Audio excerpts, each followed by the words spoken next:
A science story, huh? These NYU scientists, I felt right. I was so and I just thought, well, I had figured it out. it was that golden moment. Because science was on my side.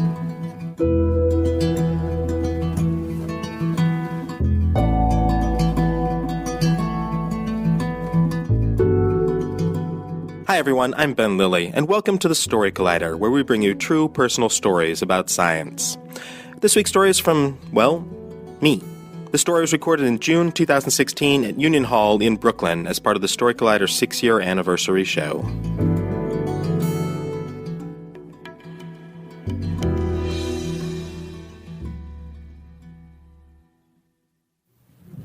So, one of the things that I noticed most about my grandfather's funeral was how many people there knew him. Which shouldn't have been surprising. This was his funeral. But my whole life I'd been wondering that question. I've been wondering how many people actually know who my grandfather is. Because my mother had told me a lot growing up about what a big deal he was. And I should back up and say, my mother's family is a little bit odd. They really like status. So, for example, my aunt, my great aunt, gave herself an English accent so that she would be more sophisticated. Damn straight.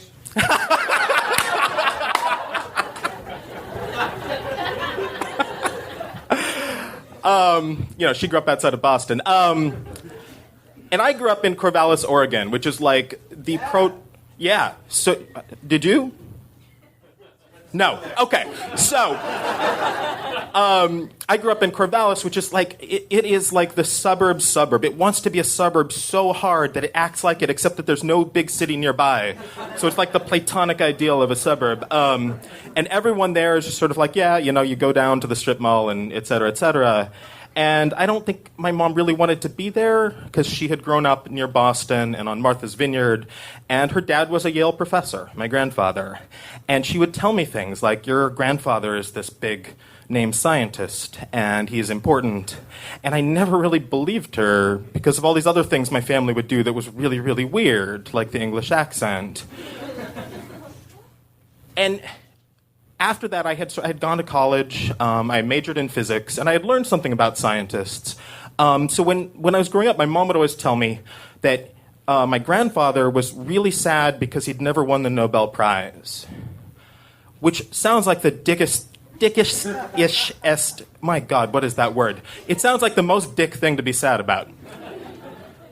And then I went to college with a bunch of scientists, and I realized they all sort of felt that way. So like that wasn't really a signifier of anything. And I started asking, he was a biophysicist, so I started asking my friends in biology if they knew who he was. His name was Fred Richards. Any biologists here know him? Yeah, that was college. So, and I was starting to get this image in my head of okay, I'm understanding who he is. I should also say, like, I grew up 3,000 miles away from him. I didn't know him very well. Like, most of what I knew about him is when we visited his house, there was a lazy Susan at the breakfast table. That was new. And once he dropped a rock on my hand. He was sorry about it. But so I was starting to get an image of who he was and like what the place is in the world, and also like trying to understand like who my mom was, right? Because this was really about how do I relate to how my mom views the world, and how do I understand these things that she's saying, and how do I process and like understanding that she wanted to be part of this bigger thing and had ended up in Corvallis, Oregon, and didn't really want to be there. And it's that moment when you realize that your parents' view of the world and the way the world actually is are not the same thing. And just to give you a little sense of who my grandfather was, I said he was a Yale professor. He was a Yale professor. He wore a tweed jacket every day. That was his tweed jacket. It had elbow patches. And then when I graduated college with my degree in physics, his graduation present to me was to send me several reprints of his papers, which was amazing, right? I think he sent me 3. I don't remember what the third one is, but I remember 2 of them very clearly. One of them was a paper about a box he had designed. So he had made this box with a half-silvered mirror in it. And the reason he had done this, and he published a paper about it, was he worked in protein structure. So proteins are these molecules in your body. They do all kinds of important things, and they regulate stuff. They make things happen. They're probably the most important thing in your body, aside from all the other things. But they're very important. And what's really, the way they work has to do with their structure. Different molecules are in different places, and they have these little hooks and things, and I'm sure for all the biologists in the room, I'm getting this totally wrong. But what's important is their structure. So everyone wants to work out for every different protein in our body, what is its structure? And the problem is the way you do this, because they're too small to see, is you have to crystallize them and then shoot X-rays at it and make a photograph of the X-rays, and it looks like a mess, and you don't know how to interpret it. So what he did is he figured out that you could take a half-silvered mirror and stick a photograph behind it, shine a bright light on it, and then take little balls and sticks, remember balls and stick models of molecules, and build it inside this box and try and figure out the structure of this protein, which is actually kind of amazing, except that he published this in the mid-1970s, and very quickly people realized you could do that on a computer. So that was that paper. The other paper was incredible. It was an autobiography that he had published in the Annual Review of Biophysics, noted venue for biographies, autobiographies as well. And the first sentence of that autobiography tells you most of what you need to know about him. The first sentence reads, "In 1925, with the essential help of his mother, the author arrived on the scene."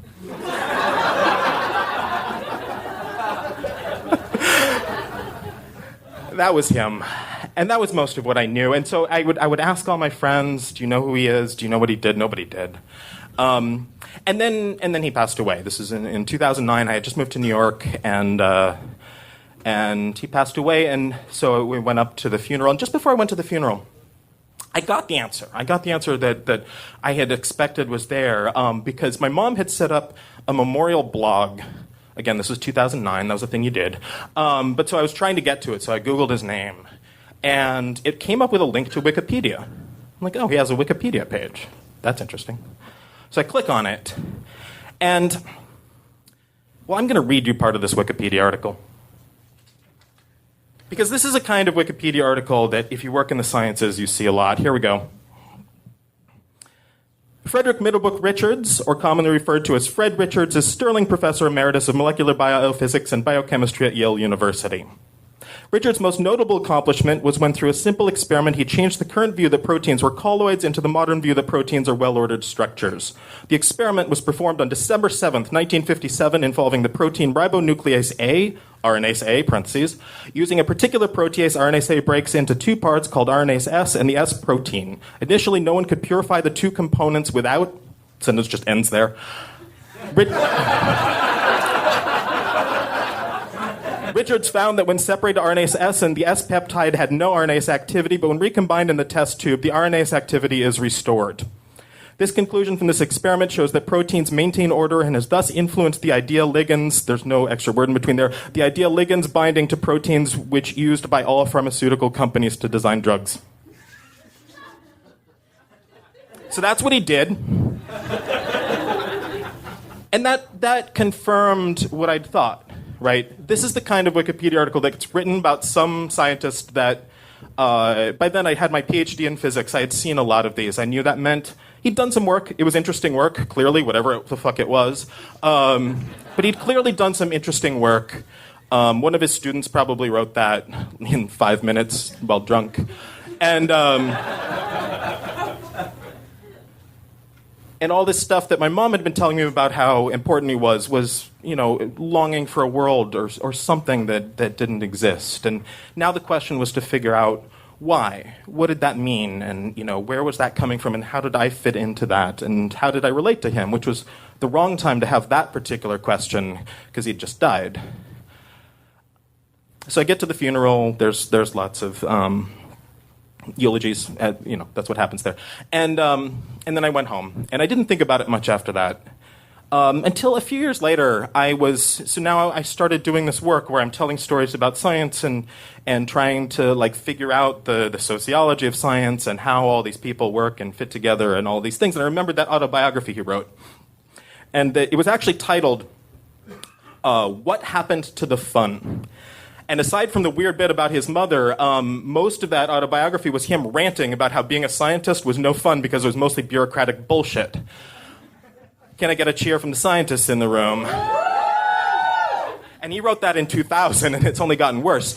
So I wanted to look this up and write some things about it and things like that. So I type in his name, and again, there's a link to Wikipedia. So I click on it, and it's changed. It's a lot longer, and there's a lot more words there, and they're in sentences that make sense. And there's the little box with his photo and all the places he's been, and there's a thing on his personal life, and there's paragraphs on his personal life. It talks about his first wife, my grandmother, his second wife, my step-grandmother, my mom, my aunt. It doesn't mention me, that's fine, but it talks about his boat, the Hecla 2, not me, but his boat. Okay, he liked his boat. I can confirm that. It goes on about all of these things, and there's a photo of him in his windbreaker on the boat. He really liked the boat, and so. And then there's a whole section on his science, and honestly, I still don't understand it, but it's much longer and looks better written. And it talks about various things that he'd done. And then at the end, the thing that it's a real Wikipedia article, of course, is the citation section, because citations are needed. And this one had a lot of them, 60, 70 citations. This is somebody has gone in and written this enormous article about my grandfather. What the fuck is this? And so I'm reading through it, and at some point I realized that it's citing as some of its sources 2 obituaries that had been written about him, and they had been published in Science and Nature. Now, for the scientists in the room, you'll know that's a big deal, because those are the 2 most important journals in science. And to get an obituary in both of them is actually kind of a big deal. So I get a hold of those 2 obituaries, illegally, as it happens. But I get a hold of those 2 obituaries, and I start reading them. And the 3rd paragraph in the obituary in Nature, it says, in 1957, Richards did blah, blah, blah. I still don't understand the words about what he did, but in 1957, Richards did blah, blah, blah, which arguably should have won him the Nobel Prize with Carl Einfinson.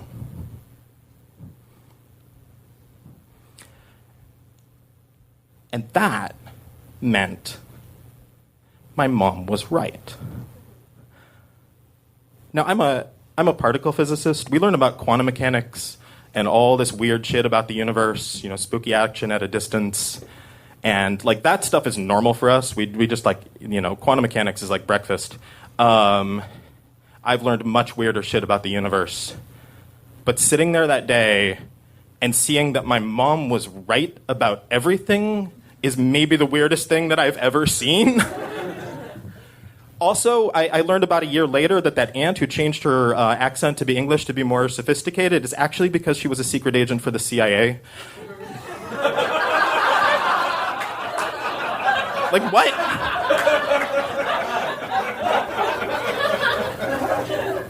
So all this weirdness in my family was actually actually important stuff, and this was real, and what was even going on here? I didn't know what to make of it, and eventually I realized I needed to figure this out. Finally, I needed to figure out who was my grandfather and what did he do? I still didn't understand what he did.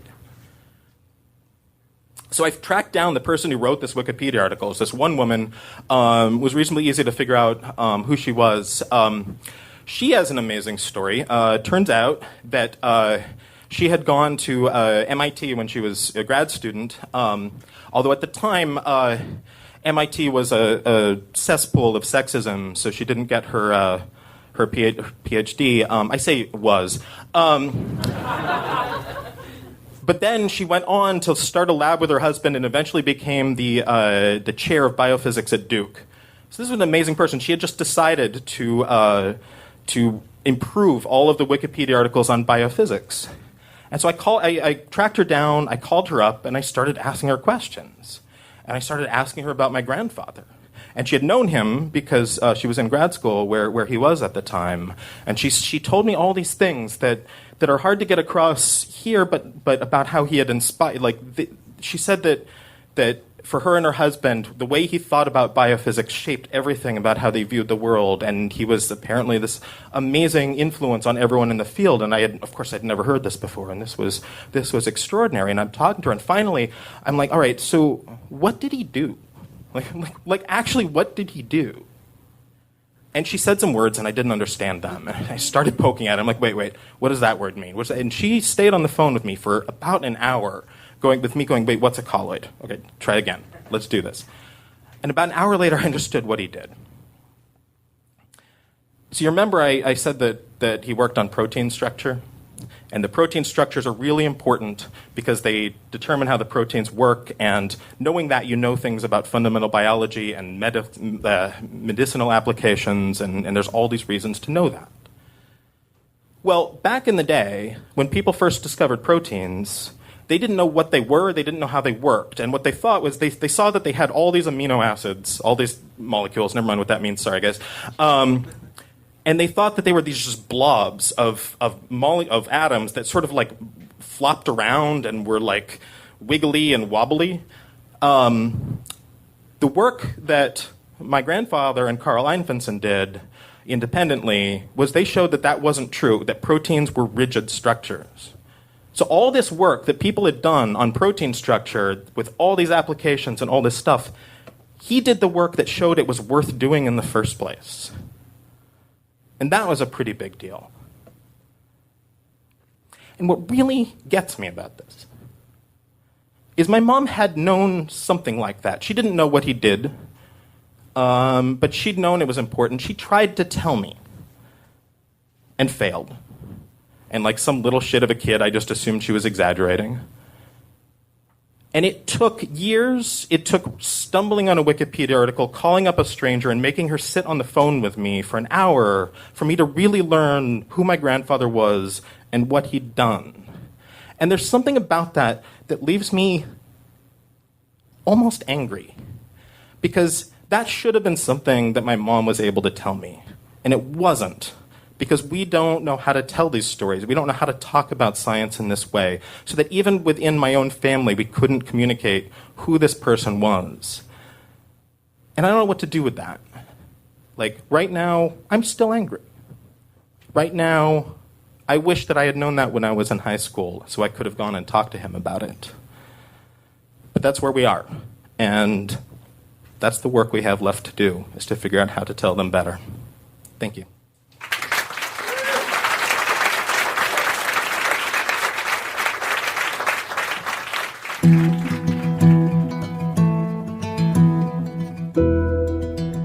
That was me.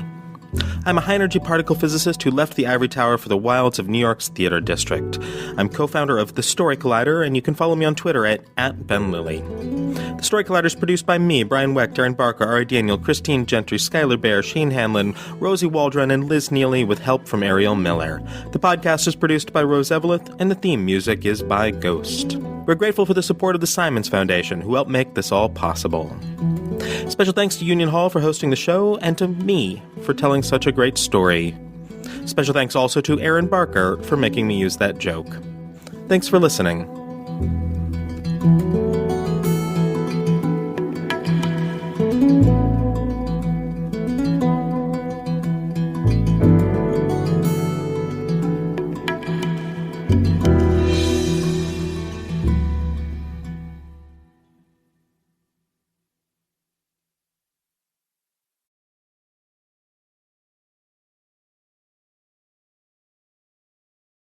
We all have that friend who wakes up early to go get everyone McDonald's breakfast, while the rest of us sleep in. This is your sign to thank them. And if you're that friend, this is us saying thank you. Just a friendly reminder that right now, get any size iced coffee before 11 a.m. for just 99 cents. And a satisfying sausage McMuffin with egg is just $2.79. Price and participation may vary. Cannot be combined with any other offer or combo meal. Ba-da-ba-ba-ba.